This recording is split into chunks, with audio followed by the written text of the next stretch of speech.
kutya ekigenda kuba batiitiizi ensi yaffe bademu okukola buli kikolobero kye bakola kamala okuteekako zino ze bayogerako.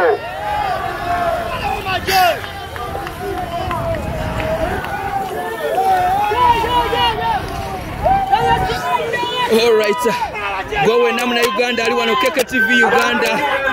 Yo Robert Chagulanyi Sentamu aka Bobi Wine. Tuli live mutelevu. Yembele yegera maso. Tia gasi mungi chenyizoge na maso kwa kugamba. Tewali tia gasi kwa kubye. Tuseme ni bayabadde wano. Babadde basasula abantu bamulako obulagisi. Naye kati kubanga mutiitiizi ensonga lwaki mulabira ekolobero bino byonna byonna. Naye basigaddeyo wiiki 3 zokka. Ekyukakyukidde. Tubeere bagumu ekyokola.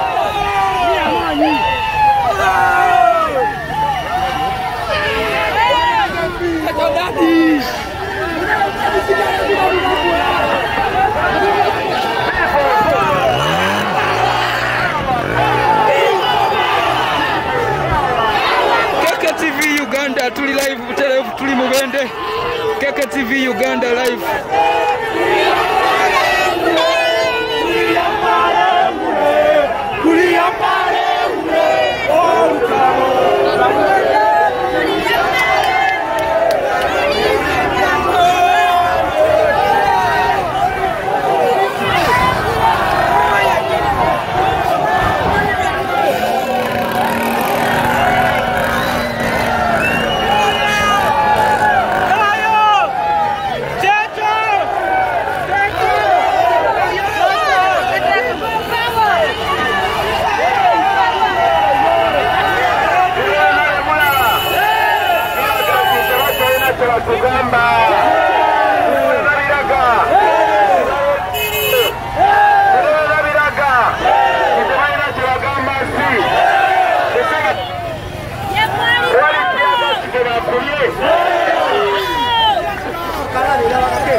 Abasirikale bagala kutandika wano nsonga.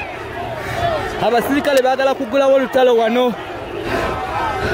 Abasirikale bagala kugulawo lutalo nga wolengera Robert Chagulanyi Sentamu gomna Uganda ali wano Keke TV Uganda agala masiro kubanga tayingirawo. Tulengera abasirikale bagala kutandika mbeera wano. Bagala kutandika mbeera kye kigenda mu maaso.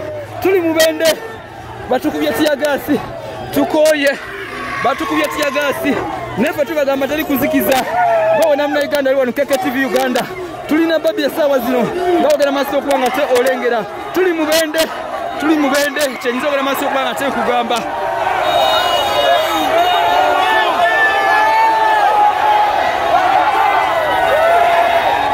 alright Keke TV Uganda tukyagera maaso n'okuba nga ate ensonga zonna tuzikwasaganya tuli Mubende Keke TV Uganda we tulinyo tuolekera ku kisaawe ku ground Robert Kyagulanyi Ssentamu eke Bobi Wine wagera maaso okuba nga ate olukuŋŋaana olunaku olwaleero naye nga embeera obukosa bwete weekyali gwe naali wano Keke TV Uganda twagamba ensonga zonna wetuyogera maaso okuba nga tuzikwasaganya kyolaba ekyo be bawagizi ab'e Mubende aba Robert Kyagulanyi Ssentamu eke Bobi Wine bagera maaso okuba nga te bamwaniriza mu kitundu kyabwe naye nkutegeeza nti wetuva wano e Mubende tugenda butereevu Mityana ate olyoka owulira esasagge egenda okuva eyo ye Kyagulanyi abasajja balengera bagenda maaso n'okuggala amakubo gonna tebakkiriza Robert Kyagulanyi Ssentamu eke Bobi Wine kuyingira tawuni naye ng'ensonga yonna nga bagenda okuba nga tetambula wetuye okulaba nga tugikuweereza bamuganya oyita mu tawuni noza ensonga ogenda maaso okuba nga te ozirengera naye kyonna kyekiri tujja kuwangula basaaga nkugambye nkugambye ensonga zonna nga zigenda maaso okuba nga zitambula wetuli okuzikutuusako wano Keke TV Uganda. Yes gwe naye yakatagataka essaawa zino nkutegeeza Robert Kyagulanyi Ssentamu eke Bobi Wine bamuganya okuyingira tawuni amakubo gonna bagenze maaso okuba nga bazigasiba tugenda naye oyo embeera egera maaso gonna Uganda yakatogatako wano Keke TV Uganda nkugambye abasajja bano bagenze maaso n'okugala amakubo gonna nga tebakkiriza Robert Kyagulanyi Ssentamu eke Bobi Wine the National Unity Platform presidential candidate tebamukkiriza kuyingira tawuni naye ng'embeera yonanga bweri Keke TV Uganda bwetuyogera maaso n'okuba nga tugikutuusaako naye nga mwebale kubeerako tugenda maaso n'okuba nga tetuyingira Mityana za Mubende wali ku kisaawe oba ku ground naye nga mwebale nnyo bana Uganda abakyagenda maaso n'okuba nga temutwegaseeko wano Keke TV Uganda uyo